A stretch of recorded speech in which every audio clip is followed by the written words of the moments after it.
start the press conference. Just to tell you that Mr. Elliot Goldenthal is on his way, but he will be a little bit later. Maybe it was late last night, I don't know, we will see. But anyway, here, then I have to excuse Mr.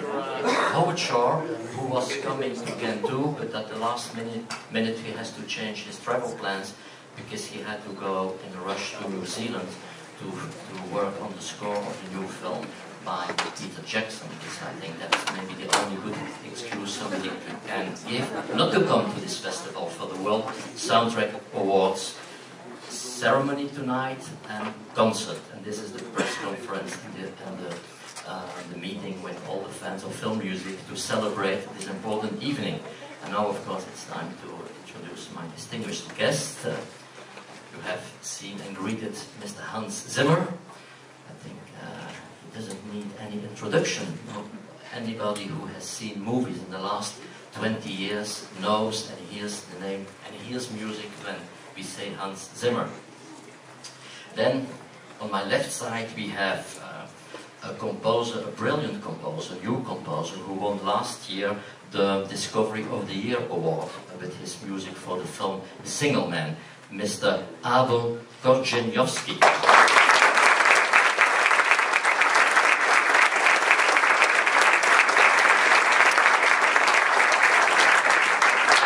Also mention, of course, it's very important that Mr. Dirk Brosset, who is our music director and is a world-famous conductor, composer, is here in the audience, and of course he's on the backside of... Yes!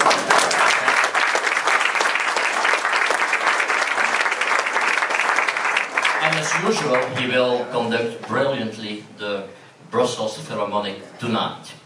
So I will first ask a couple of questions to my distinguished guest about film music. And to start with Hans, your filmography, the scores you did, it's very fair, it's a big variation of directors you work with. Well, that's how you call it. Do you feel really that? Are you multiple personalities? Yes, I do think I'm. Is this thing working? Hello. Yeah, yes. Okay, great. No, I just like different people. I mean, I pick my movies by the people I get to write with, and the music I get to write. I mean, it's fun to suddenly go and make a decision and say, I want to go and write in this style and work with this style. But if you see, there's numerous directors you have worked with, but it seems that you are now sort of starting a really continuous collaboration with Christopher Nolan. It's now you are going to do his fourth film, I think. Yeah, well, it's because our children get older and we live next to each other. But also because he makes great movies, I suppose. Oh, yeah, no, he's fantastic. He's fantastic, and we have a very strange way of working, which is I was going to say nearly telepathic, but I think I can actually say it's telepathic. I mean, I write the music. I start writing music long before he starts going to shoot the movie, and I saw something the other day that I did, and then he shot quite a bit of film to it, and I have to be very careful. I'm not going to say what movie it is. And his wife, who is his producer, said, you know, how did you know how to write this? This fits exactly to the picture, you know. But it's like it's a really nice way of working because he encourages me to write music, and I encourage him to shoot as much film as possible. You know, so it works. Thank you. Abel, the film you won the award with last year was Single Man, directed by Tom Ford. Now you made a score for a new film for Madonna called W.E. the movie. Sorry? That's right. That's right, okay. We haven't seen the film yet because we wanted it at the festival, but the last time we couldn't get the movie, so we're very anxious to see it. But you worked with two people who are quite in their way kind of stars. Tom Ford was is a star in the fashion world, Madonna is a star in every world. How was it to work with those two, I suppose, very strong personalities who have also a very artistic vision and, of course, a vision on music? Good morning. It was surprisingly easy because both of them had really precise vision and were extremely consistent in what they wanted to achieve, which is, as Hans, you might agree that it's something very important to work with a director who knows exactly what he wants, and then it's only a question of executing the vision. And if someone really is a more searching mode and the vision only clarifies, it can be misleading sometimes. So both Tom and Madonna were, some people might say, painfully precise, but at the same time it was an extremely rewarding experience. I have a question for Hans. Film music, of course, all the composers, most composers we have here, and certainly both of you make very original music. You have really your own voice, like every composer should have. But on the other hand, even then you build on traditions and on what other people have done. Now I would like you to say something about our special guest. He's not in the theater, but who will receive an award tonight, the Lifetime Achievement Award, Mr. Giorgio Moroder, who was really a big name in disco and made quite great soundtracks, and then got even a little bit underrated for his work. And I know you are really an enthusiast and say that you're really admiring him. I mean, there would be no Dark Knight without Midnight Express. You know, it's our Scarface. I mean, amazing scores. And I come from electronic music, so you know, Claudio's story was really interesting to me and really groundbreaking. I think it was truly more groundbreaking than a lot of other things. Music evolves, and you know, our orchestration was changing, and suddenly, from one day to the other, there was Midnight Express, and it was like somebody had thrown a hand grenade. You know, so that's always a very good thing.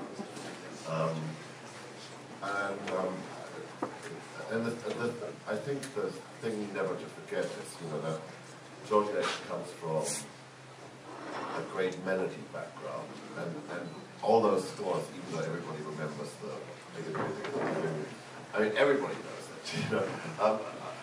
But really, what is so remarkable about this stuff is the melody for really good. You know, there's always a great pop, but I mean, I do think he revolutionized the story, and I do think it's important that every once in a while you get people to build bridges between popular music and film music. So we don't just tap around in some wilderness of eccentricity, but you know, something that actually connects us to humanity. Thank you. So we welcome again Mr. Elliot Goldenthal. Good morning.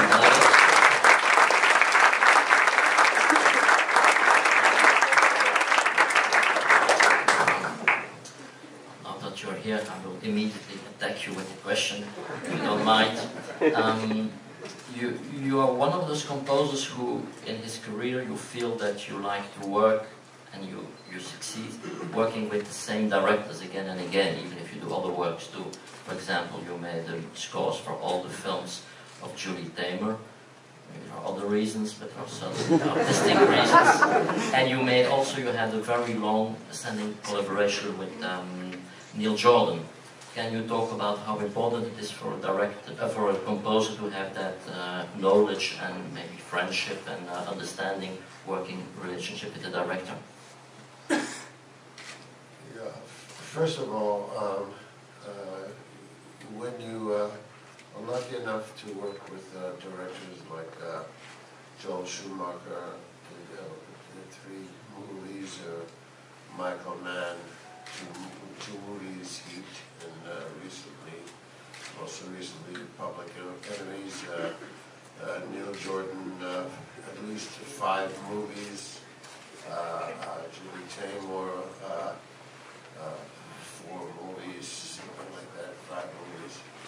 It's a big advantage because the big advantage comes with one word, and the one word is trust. So when you start on a project, you don't waste your time with words. You just start to work, and that's a huge advantage. The director, of course, it's very nervous about the studios. Studios worry about money and this sense of distrust and nervousness carries on through to the composer. So when you have the ability to work with the same artist many times, it builds up a sense of trust and a sense of easier responsibility you have with the first time getting acquainted, like any relationship. Thank you, Elliot. Are there questions from the audience? I'm sure that there are, but it has to be the first. Gentlemen over there. Question to Hans Zimmer. You talked about revolutionizing film scores. Would you agree that you revolutionized film scoring with media management, establishing as a teamwork, perhaps? I don't think so. In fact, maybe not quite the opposite. But you know, look, Hollywood always had a studio system. The only thing I wasn't conscious of building a studio. I was just slowly writing music, and I had some friends who wrote music as well, so I just thought it would be fun to have people around me. And I like the collaborative process. I think one of the things that makes music exciting, that it's, if you play it with other people, I think it becomes music. If you just sit there all by yourself all day long, it becomes something else. Like sex, but so, did we revolutionize it in any way? I think what I try to help revolutionize it, the thing I try to do is I try to give young composers a voice. I try to say, you know, don't always go with the same composers. Don't always hire Hans Zimmer, he's boring. There's some new guys out there who are much more interesting. And try to, and again, back to Elliot's work, trust. Try to make directors and studios trust young talent. Okay, thank you, gentlemen here. Also, Mr. Zimmer, you're all very well known for writing all the good things before you start a movie. But how did you succeed in the Pirates franchise to write different themes for different characters and finally, at the end of the movie, all getting these together musically and fitting perfectly into each other? Actually, it's a trick, and the trick is based on lack of time. I came on very late. I came to help out. Actually, I made the mistake of stopping by my studio last evening, and there were some people in trouble. And so those themes, I really only wrote one theme, which was written between 7 o'clock in the evening and 4 o'clock in the morning. And everybody's character's theme starts off with the same 3 notes, which then, by the third one, made it interesting when Gore was trying to say, well, you should use, whichever theme, and you always have to sing past the first 3 notes before you can understand which one he's talking about. So it was, it was more about finding a mode and a style for these characters, and it happened very, very quickly. But I mean, and then it was just fun on the third one. Let's not talk about the fourth one. Let's never talk about the fourth one. It was just fun to write this sort of ginormous fugue where all those characters and all those themes would come together. Sort of figuring out that, oh yeah, you could do that. It was fabulously pretentious way. Thank you. Gentlemen over there. Yes. A question to all 3 of you. Yeah, thank you. Are you reading the reviews on your scores?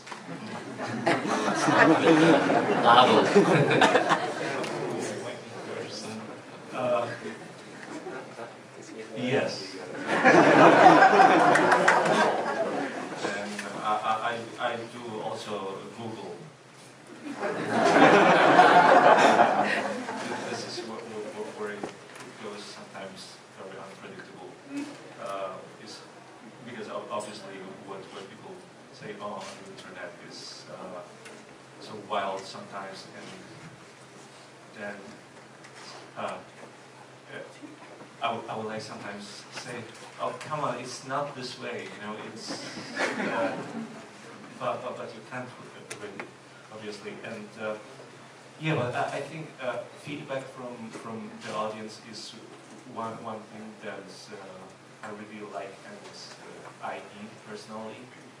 And I don't really believe in writing music just for myself. This is the ultimate test of the quality of the work is how you respond, and this makes it all or not. I don't understand the question.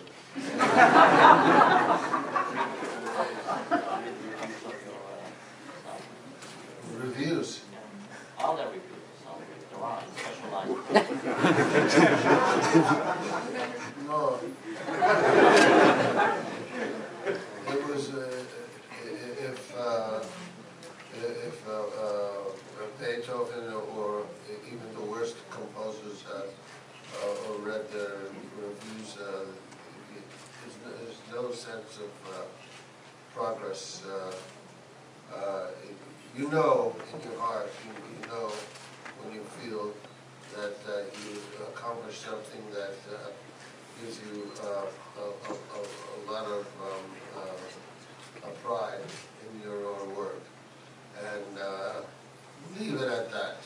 You know, other people's opinions are private for themselves and valid for themselves, but and equally as valid as your own. But you can't live in that world or you go crazy. Thank you. I'm not as sophisticated and advanced as Elliot. With Avo, I read my reviews and I suffer badly. And I believe there's some people in this room whose house I'm going to come and burn down. And I know your names, and I know where you're but to go somewhere between Elliot and Avo, none of us set out to write a bad score. And it's not, if we write a bad score, or if you don't like it, it's not the director's fault, it's not the studio's fault. They don't actually have that much power. I think I can honestly say, maybe I can speak for all of us here. We write music because we have to write music, and we try to write it as well as we possibly can at that moment in time. We write to the best of our abilities, and we kill ourselves trying to do it. I have never had a weekend off in this lifetime, because this is what we're passionate about. We're passionate about writing music. We're passionate about writing music for films. And I can honestly say that some of the intentions have been misunderstood, and that's not the reviewer's law. I think music is indefensible. You play somebody a piece of music, you can't talk them into liking it. Why would you do that? But sometimes you feel, they just missed the point. And sometimes you feel, and this is the really cool thing, I know this has happened. I have read some of your reviews, even though you haven't. But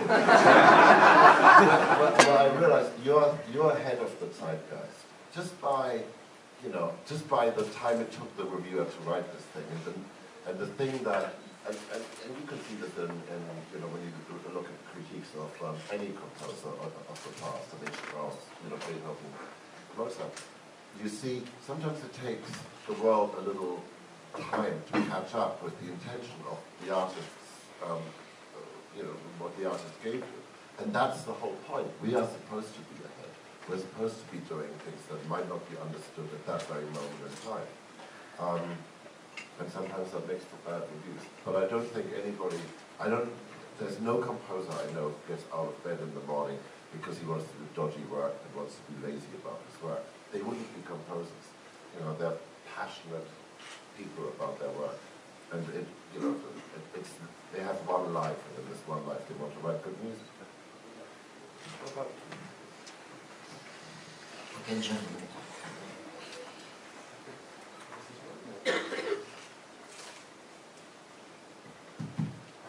I've got two questions for all three of you. First of all, this World Soundtrack Award thing seems to be like a class reunion for film music composers. Every year, same time, same place. So I would like to know, how's your mutual relationship amongst you composers? Are you competitors? Are you like a big family? Do you hate each other? Do you love each other? Elaborate on that a little bit, all three of you. Start with Elliot.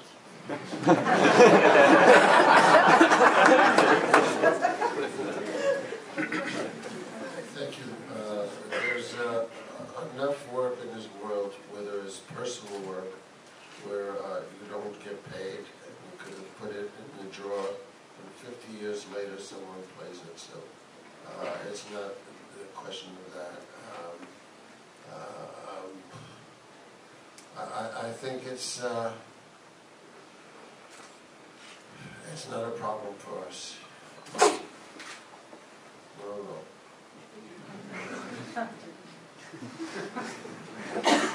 No. And then also, forums like this, it's somewhere between a wedding and a funeral. We all get together, shake hands, and say hello, and have a little drink, and that's a very, very beautiful thing.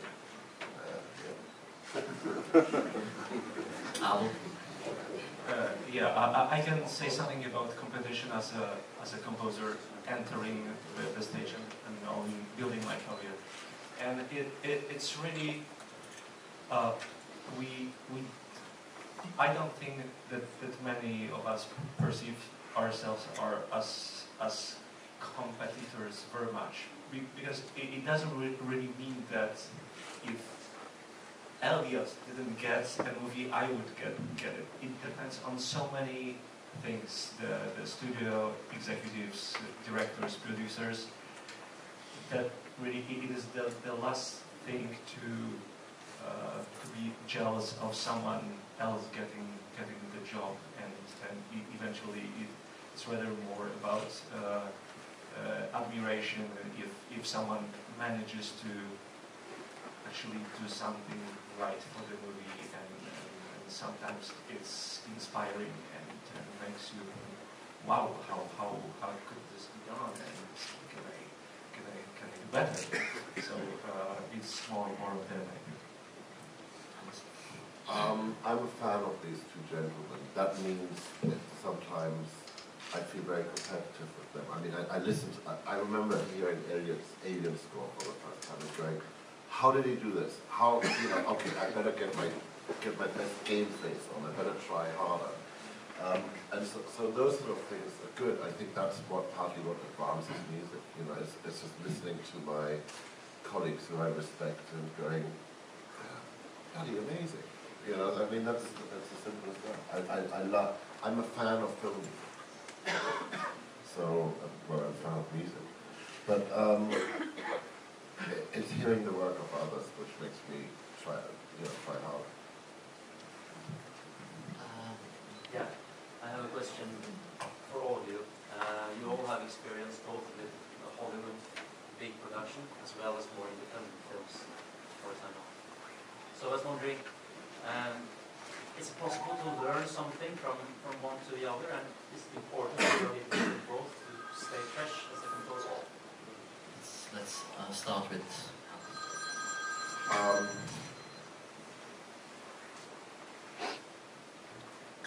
Not really. It's not for me. I mean, it's a film is a film. Somebody's trying to tell a story. You work in collaboration with the director who you want to be working with, and sometimes on an independent European film you just don't have the machinery in place. So it's a bit of that. But when you sit there writing it, and then when you sit there and you get together with the musicians, it makes no difference. And I work in a very specific way. I mean, I try to keep the outside influences, the outside voices as far away as possible. So it's a very small team. So a small team is on an independent European film would be the same as a Hollywood picture.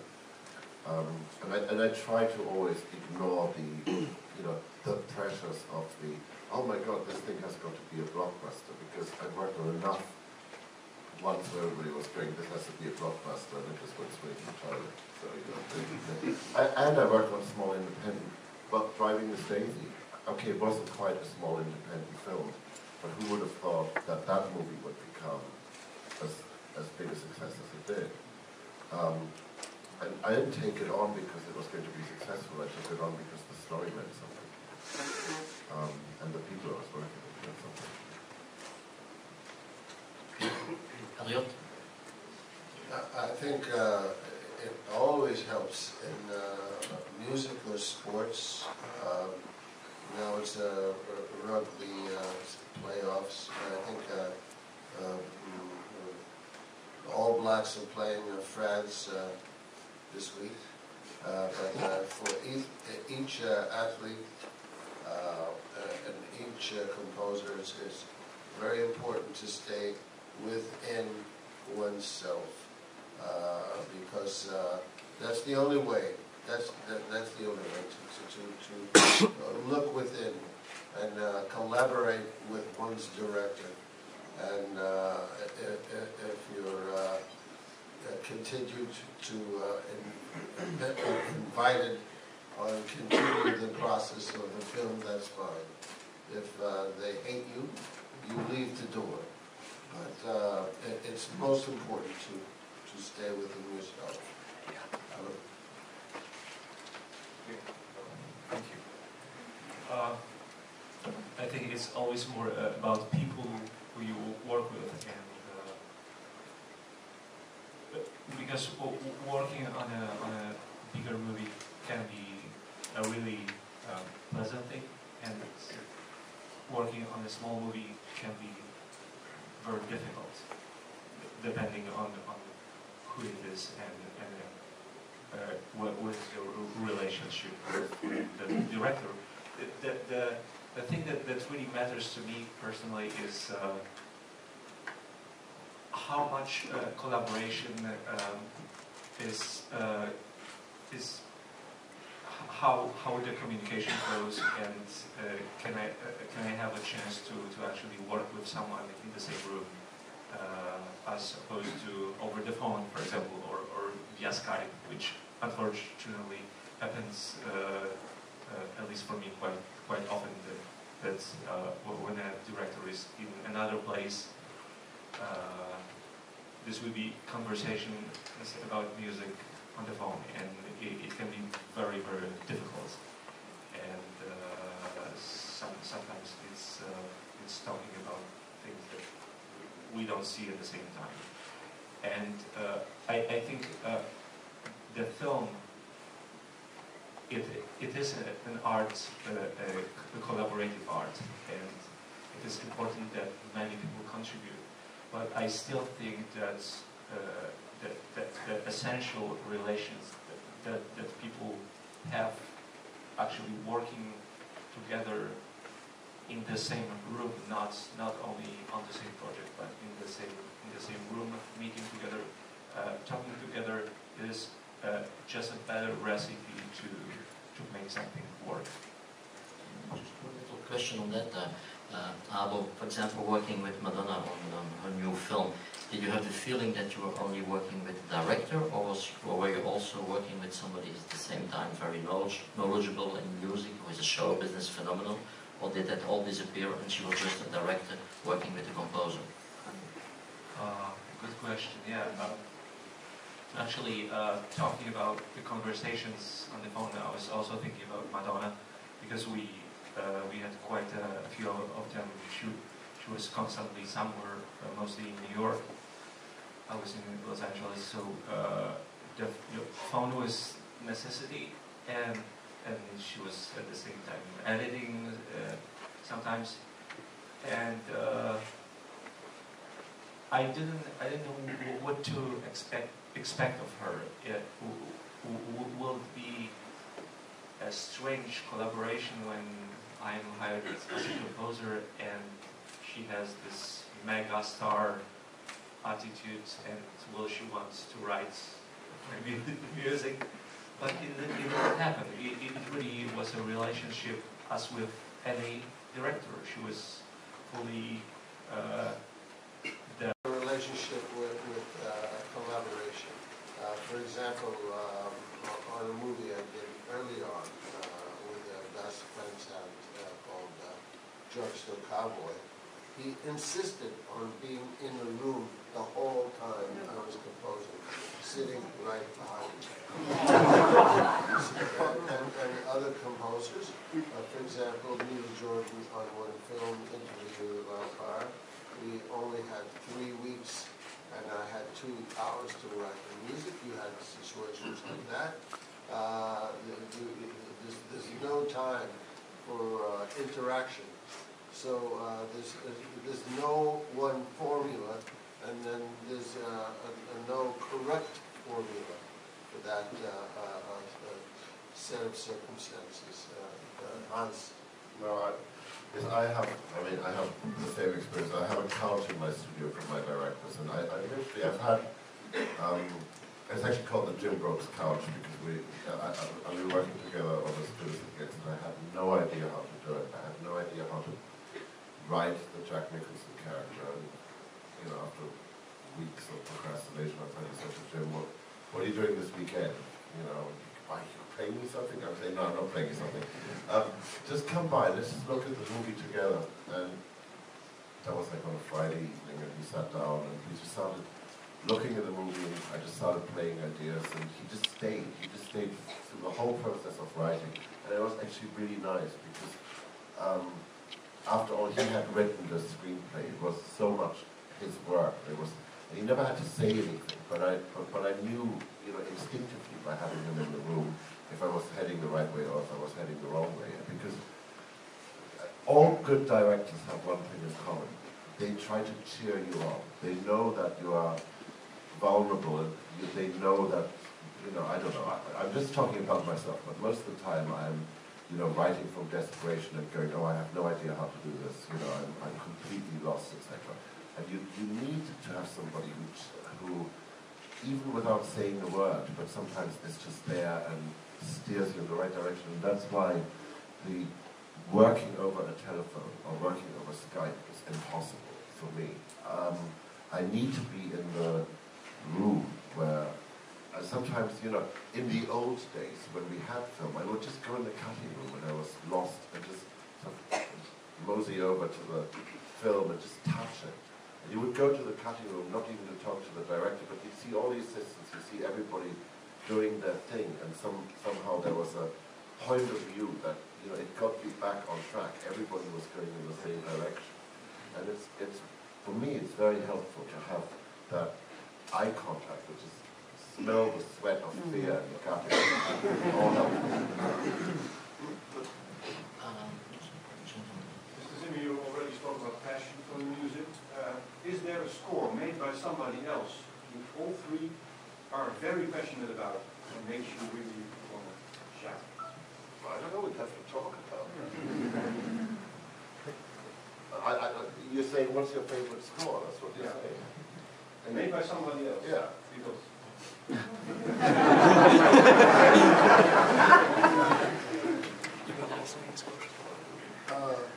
it changes every week.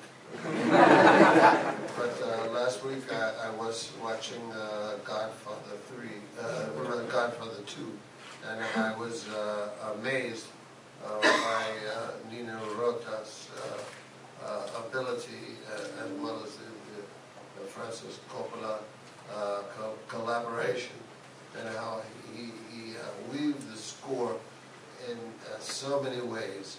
A woman singing a lullaby on the street, Lower Manhattan. She sings the theme of the movie. A brass band in Sicily marching by, and the theme is playing, and the strength and the power of one or two themes can work with love and violence and complexities of personality, and all works, and every scene. It was a miracle to me. But next week another film. might, touch me in a similar way. Maybe you Hans first. Well, my favorite score is Once Upon a Time in America, but the great thing about having children is you can pretend you're hey, can we teach here? Let me give you a little culture. So I was watching Godfather 2 3 months ago with my son. Really, I wanted to see it again.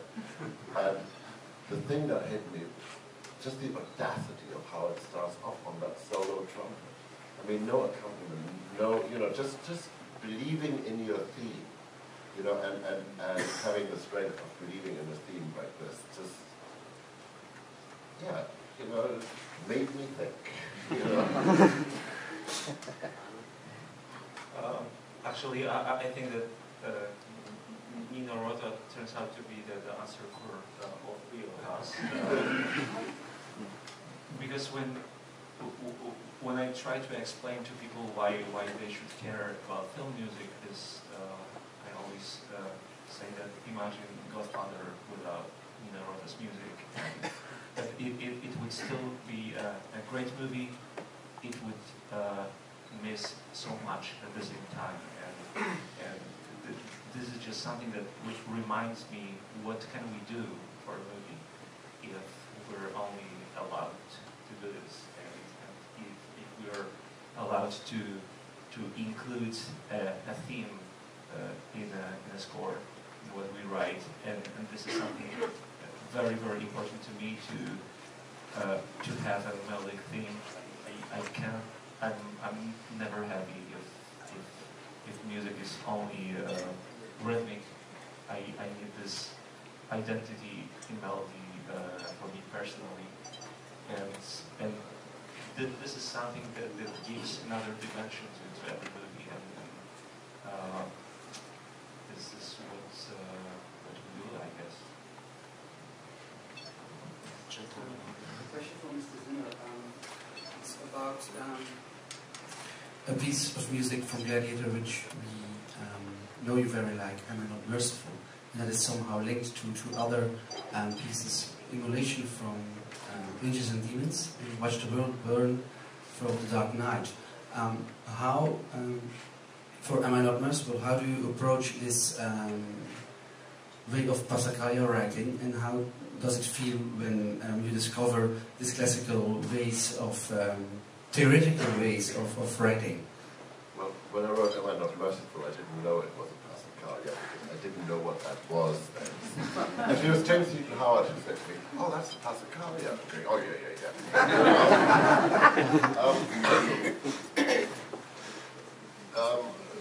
The scenes you're describing or the pieces you're describing usually happen at the turning point in a movie where all bets are off. Everything that could be said, every theme I put in with the characters is meaningless, because everything will have changed for the characters.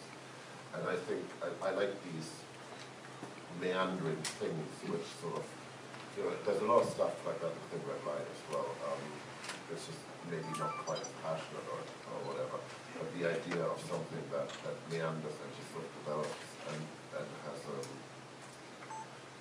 you can't tell whether, it's not shaped in the novel sort of 8-bar way where you suddenly, where everything is all right after 8 bars. I just like this idea of sort of, I'm going to be really pretentious and I'm going to tell you what I call them for myself, but they don't go out like that to public. It's like the way fate moves through our lives. We never know which way it's going to turn, but it inevitably just goes on. And I love that about Passacaglia. That things on top change, but there is an underlying clock, and it's not just time. It's something in the very substance of it that covers it. In the back, the gentleman in the middle.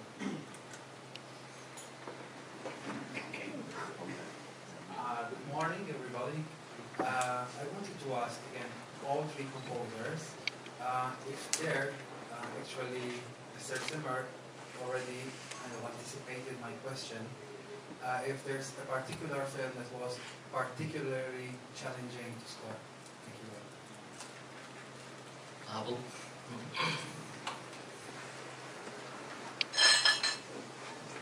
It's always the last one, and the last one always makes me think that I cannot write anything else, that I will not be able to come up with another theme in the future. And then when the next project comes, there is this fear that I'm still trying to continue the last one again. And so it's this focus on the current project, current music that I'm working on, that lingers for a long time, and this is this very strange feeling when starting a new movie, and I put my hands on the keyboards and try to and I feel that my fingers basically are used to this last project, and I cannot get anything new. It takes really a long time to come up with something that would seem fresh, different. It's a double answer. Sometimes you have a very difficult relationship with the collaborator you have. I did a film recently with Michael Mann, and also 14 years ago I did a movie with the same director, Heat. And he's a very difficult, he's a gentleman, he's a wonderful person personally. But he changes his mind quite often. So it's very difficult for a composer to put one's heart and one's soul into something, and then having the universe shift and change every time.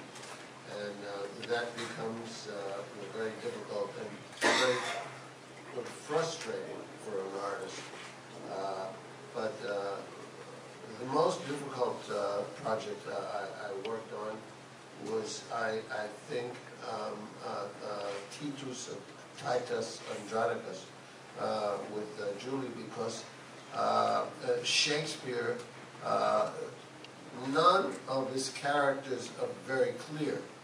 In Batman movies that we both shared and did, you know who the villain is. You know who the character's role in functioning in the film. But in Shakespeare, there's many mirrors and a very set of ironies that at one time you have to address, and there you have to rely on the eyes and the editing and the director, the eyes of the performer. What are they saying? And that gives you a clue, but it's still very hard, especially in Shakespeare.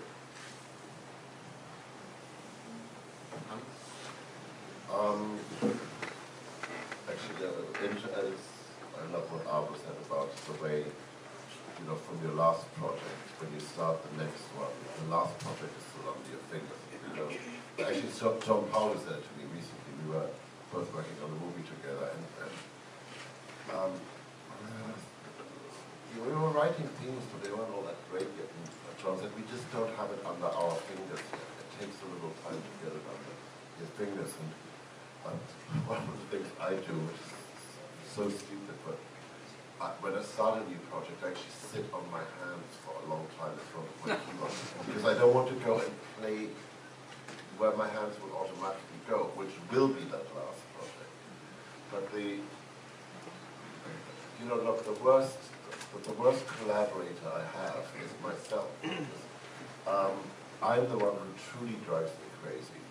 I'm the one who will question everything, question every note, and then by the time I eke out a few notes, and then I will put off playing it to the director, because I know he will hate it, because how can you not hate it? It's shit. Right? And then finally, when I play it to the director, and then he says, "Oh no, that's really good. I mean, that's my relationship with Chris Nolan." I finally sent him something, you know, and I promised it to him 2 weeks earlier, and then finally it arrives, and then he phones back and he goes, "Oh, that's really good." And I'm going, how can you say that? It's terrible.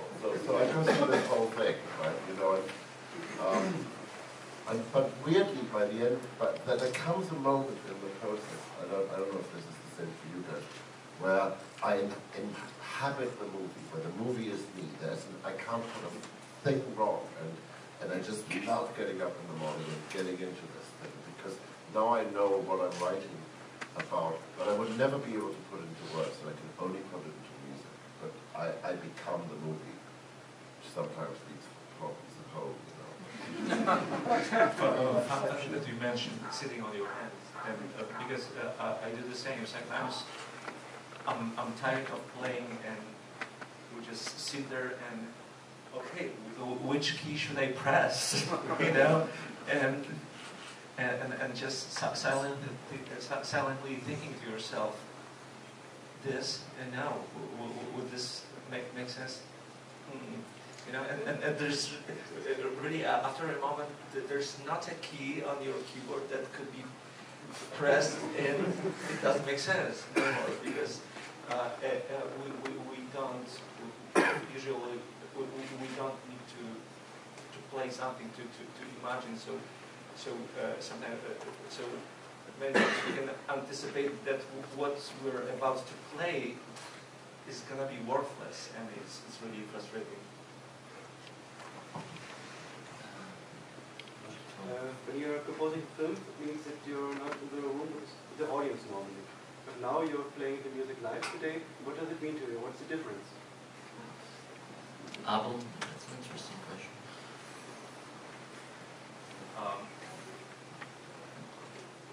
A speaker that would reproduce music in a perfect way is still haven't been invented yet. So until this day, a live concert is something that's unique.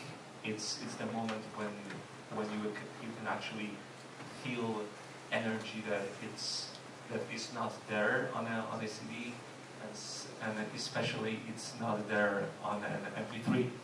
So and not when you listen to music on tiny headphones, and the moment of being in the same room with an orchestra, and the feeling the power of many people giving their energy, it's magical. It's something that we that's the best thing of the process. For me, always the greatest moment is the final recording sessions, where everything comes to life, and directors stop whining about electronic mock-ups. You know that it doesn't have emotions, and it has emotions on when people play it. So this is the greatest thing for us. Recently, I was writing an opera called Grendel, and I was in a room by myself, alone in the country, and I hear crickets, and hear birds,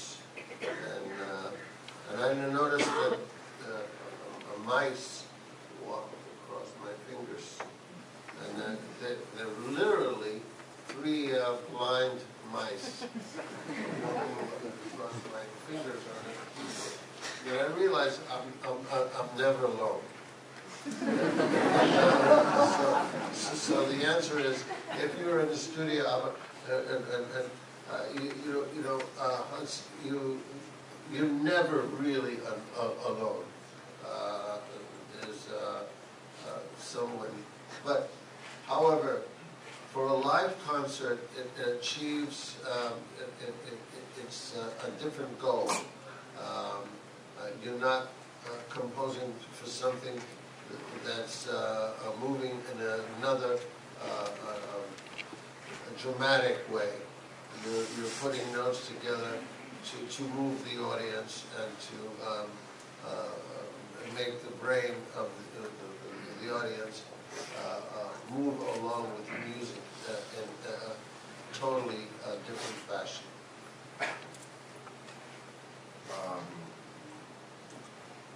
I hate standing on the stage. It terrifies me. So it might mean something slightly different to me than it means to everybody else. And all I'm hoping is that Derek is going to protect me. And if it all goes wrong, it'll all go wrong, whatever. But so it's very hard for me to go and feel all the beauty and magic that Elliot and Abel feel. But I like being in the studio. The one thing we have in common, I think, is I love it when I'm in the studio with great musicians, and we now go from playing the piece to becoming a performance suddenly, and the sense that 50, 60, 70 people, that like a laser beam, the emotion of all of those people is channeled into one direction. Because that's, other than a good soccer match, that never happens, right? In our lives. So it's these singular experiences which I think make it tremendous. I mean, I can sit in my studio all day long playing around with the electronics, but there's nothing. The technology cannot replace the human spirit. And I think that's what people always forget when they go, sampling, you can sample an instrument. It can't sample the spirit, it can't sample that player. And, I now try to stop saying, I'm going to put a cello onto here, or I'm going to put a violin onto there. I'm trying to be very specific about the player I want to have in that room, I want to have in that orchestra. Because that's really who I'm writing these pieces for. I'm writing them for the musicians, I'm not really writing them for the director, really, or for myself. We have time for one final question. There's in the back, there's a... Thank you. Good morning. I have a question for Mr. Zimmer. We all know that electronics are a great part. You know that electronics are a great part of the score today. So I was wondering, is it difficult for composers to find time to be creative and while they're writing the score, and also get acquainted with the latest technologies on samples, drum loops, and so on? Well, I never use anybody else's sounds. And it's not out of snobbery or anything like this, but because I figured out many, many years ago, I can either go through presets or try to stay current what the latest library is, or I can get on with the job of rolling up my sleeves and writing a few notes. And I actually enjoy making my own sounds. It's like, I think custom tailoring is very important in music. I think in the music we do, that there's an intention in every sound. There's an intention in the three blind mice walking across Elliot's keyboard. There's something that is part of that moment, and I find it very difficult to ever think of a piece of music where we didn't craft the sound for it from scratch. And so my process is, and it helps with the procrastination as well of having to actually commit to a tune that I spend a long time before I start on a project, just trying to make a color palette. What's this thing going to sound like? I'm afraid we have to leave it here and wrap it up. But you all those three gentlemen were extremely talented composers. Now you know that sometimes they can be also extremely funny. Thank you, Abel. Thank you, Albert. Thank you, Abel.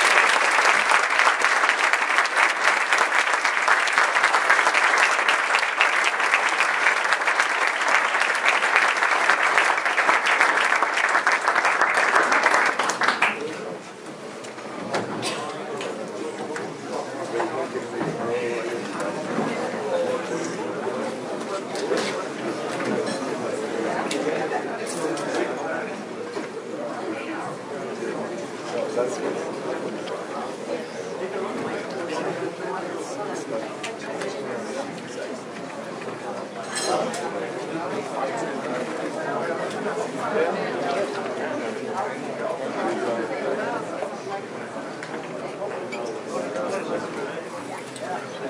Continue, mamá.